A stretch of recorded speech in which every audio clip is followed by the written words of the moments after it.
ዲዲአሩ ይሄ ሁሉ 64000 ሲሰራ ግፊትና ጫና እያደረገ ዲዲአሩን እንዲደናቀፍና እንዲቆም አደረጉት።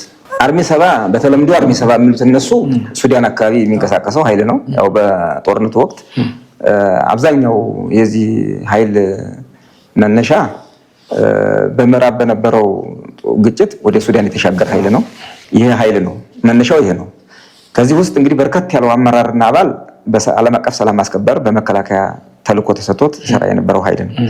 ይሄ ኃይል የትግራይ ዲዲአር ስናወራ 274874 ስናወራ የትግራይ ኃይል ይሄንም ጨምሮ ነው።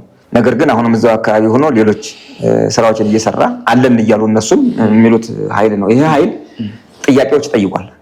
ወደ ትግራይ መጥቶ ዲዲአር ለመውጣት ፍላጎት ያላቸው ወጣቶች አሉ። አንዳንዶቹም መጥተው የዲዲአር እድል አግኝተዋል። አብዛኞቹ ግን እንደ ከዳተኛ ስለሚቆጥሩን ዲዲአር ትግራይ ሄደን ዲዲአር መውጣት አልቻልንም። ስለዚህ መንግስት በስምምነቱ እንደግፋለን። መንግስት በሰው ሀገር ነው ያለነው። መጀመሪያ አምነንበት ሄደን ተዋግተናል። አሁን ግን ከስምምነቱ በኋላ ሰላም ስምምነቱን መጠበቅ አለብን። እኛም ወደ ሀገራችን ገብተን የሰላም ኃይል መሆን አለብን።